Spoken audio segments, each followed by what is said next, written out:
আল্লাহ তাআলা কাউকে সৎ পথে পরিচালিত করতে চাইলে তিনি তার হৃদয় ইসলামের জন্য খুলে দেন, আবার যাকে তিনি বিপদগামী করতে চান তার হৃদয় অতিশয় সংকীর্ণ করে দেন। তার ইসলামের অনুসরণ হয় এমন যেন কোনো একজন ব্যক্তি আকাশে চড়তে চাইছে, আর যারা আল্লাহর উপর বিশ্বাস করে না আল্লাহ তাআলা এভাবেই তাদের উপর অপমানজনক এক লাঞ্ছনা ও নাপাকি ছেয়ে দেন। মূলত এটিই হচ্ছে তোমার মালিকের দেখানো সহজ সরল পথ। আমি অবশ্যই আমার আয়াতসমূহ উপদেশ গ্রহণে আগ্রহী সম্প্রদায়ের জন্য বিশদভাবে বর্ণনা করেছি। তাদের মালিকের কাছে রয়েছে তাদের জন্য শান্তির এক সুন্দর নিবাস। আল্লাহ তাআলাই তাদের অভিভাবক। দুনিয়ায় তারা যা করত এটা হচ্ছে তারই বিনিময়। স্মরণ করো যেদিন আল্লাহ তাআলা সবাইকে একত্রিত করবেন, তখন তিনি শয়তানরূপী জিনদের বলবেন, হে জিন সম্প্রদায়, তোমরা তো বিভিন্ন সময় অনেক মানুষকে গোমরা করেছ। এ সময় মানুষের ভেতর থেকে যারা তাদের বন্ধু তারা বলবে, হে আমাদের মালিক, আমরা এক একজনকে ব্যবহার করে দুনিয়ার জীবনে প্রচুর লাভ কামিয়েছি, আর এভাবেই আমরা চূড়ান্ত সময়ে এসে হাজির হয়েছি যা তুমি আমাদের জন্য নির্দিষ্ট করে রেখেছিলে। আল্লাহ তাআলা বলবেন, হ্যাঁ, আজ তোমাদের সে গোমরাহির জন্য তোমাদের ঠিকানা হচ্ছে জাহান্নামের আগুন, সেখানে তোমরা চিরকাল থাকবে। অবশ্য যাদের আল্লাহ তাআলা আযাব থেকে বাঁচিয়ে দিতে চাইবেন তাদের কথা আলাদা। তোমার মালিক অবশ্যই প্রজ্ঞাময় ও সম্যক অবহিত। আমি এভাবে একদল জালেমকে তাদেরই অন্যায় কার্যকলাপের দরুন আর একদল জালেমের উপর ক্ষমতাবান করে দিই। আল্লাহ তাআলা সেদিন আরো বলবেন, হে জিন ও মানুষ সম্প্রদায়, বলো, তোমাদের কাছে কি তোমাদেরই মধ্যে থেকে আমার এমন এমন সব রসুল আসেনি যারা আমার আয়াতগুলো তোমাদের কাছে বর্ণনা করত? উপরন্তু যারা তোমাদের ভয় দেখাতো যে তোমাদের আজকের এ দিনের সম্মুখীন হতে হবে? সেদিন ওরা বলবে, হ্যাঁ, এসেছিল, তবে আজ আমরা আমাদের নিজেদের বিরুদ্ধেই সাক্ষ্য দিচ্ছি। মূলত দুনিয়ার জীবন এদের প্রতারিত করে রেখেছিল। তারা নিজেদের বিরুদ্ধেই একথা সাক্ষ্য দেবে যে তারা আসলেই কাফের ছিল। এটা এজন্যে যে তোমার মালিক অন্যায়ভাবে এমন কোন জনপদের মানুষকে ধ্বংস করেন না যার অধিবাসীরা সত্য দিন সম্পর্কে সম্পূর্ণ গাফেল থাকে। তাদের নিজস্ব কর্ম অনুযায়ী প্রতিটি ব্যক্তির জন্যই তার মর্যাদা রয়েছে। তোমার মালিক তাদের কাজকর্ম সম্পর্কে মোটেই উদাসীন নন। তোমার মালিক নিজে কারো মুখাপেক্ষী নন। দয়া ও অনুগ্রহের মালিক তিনি যদি চান তাহলে তোমাদের এই জনপদ থেকে সরিয়ে নিতে পারেন এবং তোমাদের পরে অন্য যাদের তিনি চান এখানে এনে বসিয়েও দিতে পারেন। যেমনি করে তোমাদেরও তিনি অন্য সম্প্রদায়ের বংশধর থেকে উত্থান ঘটিয়েছেন। তোমাদের কাছে যে প্রতিশ্রুতি দেয়া হচ্ছে তা অবশ্যই আসবে, আর তোমরা আল্লাহকে ব্যর্থ করে দেওয়ার ক্ষমতা রাখো না। তাদের তুমি বলে দাও, হে আমার জাতি, তোমরা নিজ নিজ জায়গায় যা যা করার করে যাও, আমিও আমার করণীয় করে যাব।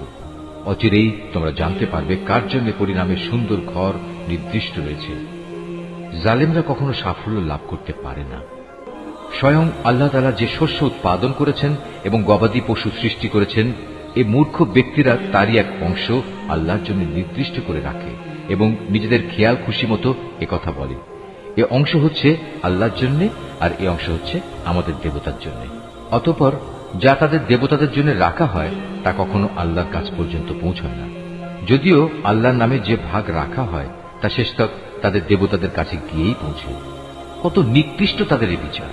এভাবে বহু মুশরিকের ক্ষেত্রেই তাদের দেব দেবীরা তাদের আপন সন্তানদের হত্যা করার জঘন্য কাজও একান্ত শোভনীয় করে রেখেছে। এর উদ্দেশ্য হচ্ছে তাদের ধ্বংস সাধন করা এবং তাদের গোটা জীবন বিধানকেই তাদের কাছে সন্দেহের বিষয়ে পরিণত করে দেয়া। অবশ্য আল্লাহ তাআলা চাইলে তারা কখনো এ কাজ করত না।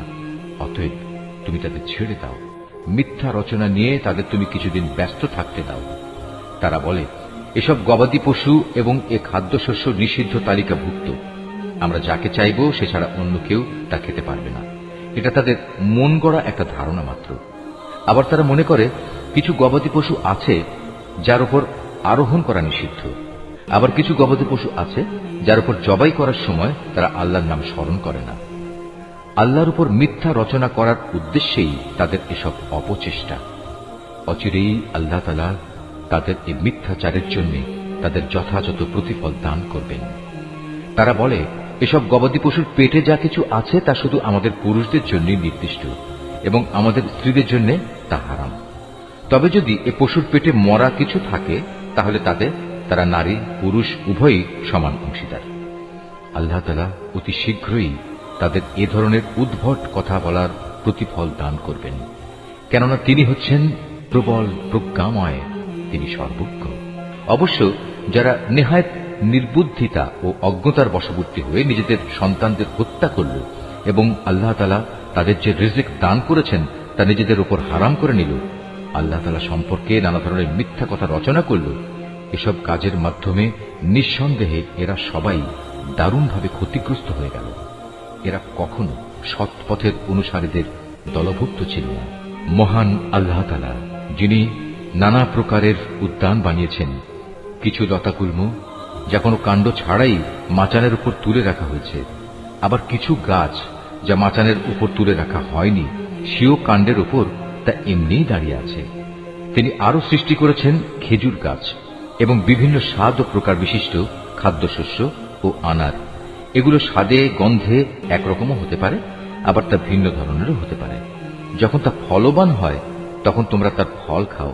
তোমরা ফসল তোলার দিনে যে বঞ্চিত তার হক আদায় করো, কখনো অপচয় করো না, কেননা আল্লাহ তাআলা অপচয়কারীদের পছন্দ করেন না। গবাদি পশুর মধ্যে কিছু পশু হচ্ছে ভারবাহী ও কিছু হচ্ছে খাবার উপযোগী।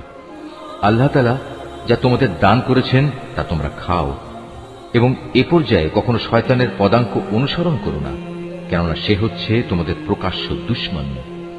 আল্লাহ তাআলা তোমাদের দিয়েছেন এই 8 প্রকারের গৃহপালিত জন্তু। প্রথমত 2 মেষ, দ্বিতীয়ত 2 ছাগল। হে মুহাম্মদ, তুমি তাদের জিজ্ঞেস করো, এর নর 2 কিংবা মাদি 2 কিংবা তাদের পেটে যা কিছু আছে তার কোনটি কি আল্লাহ তাআলা তোমাদের জন্য হারাম করেছেন? তোমরা আমাকে প্রমাণ সহ বলো যদি তোমরা সত্যবাদী হও। তৃতীয়ত 2 উট, চতুর্থত 2 গরু। এর নর 2 কিংবা মাদি 2 কি আল্লাহ তাআলা হারাম করেছেন, অথবা এদের উভয় পেটে যা কিছু আছে তাকে তিনি তোমাদের জন্য হারাম করেছেন? আল্লাহ তাআলা যখন এ আদেশ দিয়েছিলেন তখন তোমরা কি সেখানে উপস্থিত ছিলে? অতঃপর তার চাইতে বড় জালেম আর কে হতে পারে, যে মানুষকে গোমরা করার জন্য অজ্ঞতাবশত আল্লাহর নামে মিথ্যা কথা রচনা করে? নিশ্চয়ই আল্লাহ তাআলা সীমা লঙ্ঘনকারী সম্প্রদায়কে সঠিক পথে পরিচালিত করেন না। হে মুহাম্মদ, তুমি এদের বলো, আমার কাছে যে ওহী পাঠানো হয়েছে তাতে একজন ভোজনকারী মানুষ সাধারণত যা খেতে পারে তার মধ্যে এমন কোন জিনিস তো আমি পাচ্ছি না যা হারাম করা হয়েছে। হ্যাঁ, তা যদি মরা জন্তু, প্রবাহিত রক্ত এবং শুয়োরের গোশত হয় তাহলে তা অবশ্যই হারাম, কেননা এসব হচ্ছে নাপাক। অথবা এমন এক অবৈধ জন্তু যা আল্লাহ ছাড়া অন্য কারো নামে জবাই করা হয়েছে। তবে যদি কাউকে নাফরমানি এবং সীমা লঙ্ঘনজনিত অবস্থা ব্যতি রেখে এর কোন একটি জিনিস খেতে বাধ্য করা হয় তাহলে তার ক্ষেত্রে তোমার মালিক অবশ্যই ক্ষমাশীল ও পরম দয়ালু। আর আমি ইহুদিদের জন্য নখযুক্ত সব পশুই হারাম করে দিয়েছি। গরু এবং ছাগলের চর্বিও আমি তাদের জন্য হারাম করেছি। তবে জন্তুর চর্বির যা কিছু পিঠ, আঁত কিংবা হাড়ের সাথে জড়ানো থাকে তা হারাম নয়। এভাবেই এগুলো হারাম করে আমি তাদের অবাধ্যতার শাস্তি দিয়েছিলাম। নিঃসন্দেহে আমি সত্যবাদী। এরপরেও যদি তারা তোমাকে মিথ্যাবাদী বলে তাহলে তুমি বল, অবশ্যই তোমাদের মালিক এক বিশাল দয়ার আধার। তবে অপরাধীদের উপর থেকে তাঁর শাস্তি কেউই ফেরাতে পারবে না। অচিরেই এ মুশরিক লোকগুলো বলতে শুরু করবে, যদি আল্লাহ তাআলা চাইতেন তাহলে আমরা ও আমাদের পূর্বপুরুষরা তো শিরক করতাম না, আর এভাবে আমরা কোনো জিনিসও নিজেদের উপর হারাম করে নিতাম না। তুমি তাদের বলো, এর আগেও অনেকে এভাবে আল্লাহর আয়াতকে অস্বীকার করেছে, অবশেষে তারা আমার শাস্তির স্বাদ ভোগ করেছে। তুমি তাদের জিজ্ঞেস করো, তোমাদের কাছে কি সত্যি এমন কোন জ্ঞান মজুদ আছে? থাকলে অতঃপর তা বের করে আমার কাছে নিয়ে এসো। তোমরা তো কল্পনার উপর নির্ভর করে কথা বলো এবং হামেশাই মিথ্যার অনুসরণ করো। তুমি আরো বলো, সবকিছুর চূড়ান্ত প্রমাণ তো আল্লাহ তাআলার কাছেই রয়েছে। তিনি যদি চাইতেন তাহলে তিনি তোমাদের সবাইকেই সৎ পথে পরিচালিত করে দিতেন। হে মুহাম্মদ, তুমি বলো, যাও তোমাদের সেসব সাক্ষী নিয়ে এসো যারা একথা সাক্ষ্য দেবে যে আল্লাহ তাআলাই এসব জিনিস তোমাদের উপর হারাম করেছেন। তাদের মধ্যে কিছু সাক্ষী যদি সাক্ষ্য দেয়ও তবু তুমি তাদের সাথে কোনো সাক্ষ্য দিও না। যারা আমার আয়াতকে অস্বীকার করেছে, যারা পরকালের উপর ঈমান আনেনি, উপরন্তু যারা অন্য কিছুকে তাদের মালিকের সমকক্ষ মনে করে তাদের তুমি কখনো অনুসরণ করো না। হে মুহাম্মদ, তুমি বলো, এসো আমি বরং তোমাদের বলে দিই তোমাদের মালিক কোন কোন জিনিস তোমাদের জন্য হারাম করেছেন। সেই জিনিসগুলো হচ্ছে, তোমরা তাঁর সাথে অন্য কিছুকে শরীক করবে না, পিতামাতার সাথে ভালো ব্যবহার করবে, দারিদ্র্যের আশঙ্কায় কখনো নিজেদের সন্তানকে হত্যা করবে না, কেননা আমি তোমাদের ও তাদের উভয়েরই আহার যোগাই, প্রকাশ্যে হোক কিংবা গোপনে হোক। তোমরা অশ্লীলতার কাছেও যাবে না। আল্লাহ তাআলা যে জীবনকে তোমাদের জন্য মর্যাদাবান করেছেন তাকে কখনো যথার্থ কারণ ব্যতি রেখে হত্যা করো না। এ হচ্ছে কতিপয় নির্দেশ আল্লাহ তাআলা এর মাধ্যমে তোমাদের আদেশ দিয়েছেন, এগুলো যেন তোমরা মেনে চলো। আশা করা যায় তোমরা তাঁর বাণীসমূহ অনুধাবন করতে পারবে। তোমরা কখনো এতিমদের সম্পদের কাছেও যাবে না, তবে উদ্দেশ্য যদি নেক হয় তাহলে সে একটা নির্দিষ্ট বয়স সীমার পৌঁছা পর্যন্ত কোনো পদক্ষেপ নিলে তা ভিন্ন কথা। পরিমাপ ও ওজন করার সময় ন্যায্যভাবেই তা করবে। আমি কখনো কারো ওপর তার সাধ্য সীমার বাইরে কোনো দায়িত্ব চাপাই না। যখনই তোমরা কোনো ব্যাপারে কথা বলবে তখন ইনসাফ প্রতিষ্ঠা করবে, যদি তা তোমাদের একান্ত আপনজনের বিরুদ্ধেও হয়। তোমরা আল্লাহ তাআলাকে দেয়া সব অঙ্গীকার পূরণ করো। এ হচ্ছে আরো কতিপয় আদেশ। এর মাধ্যমে আল্লাহ তাআলা তোমাদের আদেশ দিয়েছেন তোমরা যেন এগুলো মেনে চলো। আশা করা যায় তোমরা উপদেশ গ্রহণ করতে পারবে। এটা হচ্ছে আমার দেখানো সহজ সরল পথ। অতএব একমাত্র এ পথেরই তোমরা অনুসরণ করো, কখনো ভিন্ন পথ অবলম্বন করো না, কেননা ভিন্ন পথ অবলম্বন করলে তা তোমাদের তার পথ থেকে বিচ্ছিন্ন করে দেবে। এ হচ্ছে আরো কয়েকটি নির্দেশ। আল্লাহ তাআলা এর মাধ্যমে তোমাদের আদেশ দিচ্ছেন যেন তোমরা এগুলো মেনে চলো। আশা করা যায় তোমরা আল্লাহ তাআলাকে ভয় করবে। অতঃপর আমি মূসাকে হেদায়েত সম্বলিত কিতাব দান করেছিলাম। তা ছিল পরিপূর্ণ এবং বিশদ হেদায়েত ও রহমত, যাতে করে বনি ইসরাইল সম্প্রদায়ের লোকেরা একথার উপর বিশ্বাস স্থাপন করে যে একদিন তাদের সবাইকে তাদের মালিকের সমীপে হাজির হতে হবে। এ কল্যাণময় কিতাবও আমি তোমাদের জন্য নাজিল করেছি। অতএব তোমরা এর অনুসরণ করো এবং কিতাবের শিক্ষানুযায়ী তোমরা আল্লাহ তাআলাকে ভয় করো। হয়তো তোমাদের উপর দয়া ও অনুগ্রহ প্রদর্শন করা হবে। এখন তোমরা আর একথা বলতে পারবে না যে আল্লাহর কিতাব তো আমাদের আগের ইহুদি ও খ্রিস্টান এ দুটো সম্প্রদায়কে দেওয়া হয়েছিল, তাই আমরা সে কিতাবের পাঠ সম্পর্কে অজ্ঞ ছিলাম। অথবা একথা বলারও কোনো অজুহাত পাবে না যে যদি ইহুদি খ্রিস্টানদের মতো আমাদেরও কোনো কিতাব দেয়া হতো তাহলে আমরা তো তাদের চাইতে বেশি সৎ পথের অনুসারী হতে পারতাম। আজ তোমাদের কাছে সত্যি তোমাদের মালিকের পক্ষ থেকে সুস্পষ্ট প্রমাণ, হেদায়েত ও রহমত সর্বস্ব কিতাব এসেছে। তোমরা এর অনুসরণ করো। তার চাইতে বড় জালেম আর কে যে আল্লাহর আয়াতসমূহকে অস্বীকার করবে এবং তা থেকে মুখ ফিরিয়ে নেবে?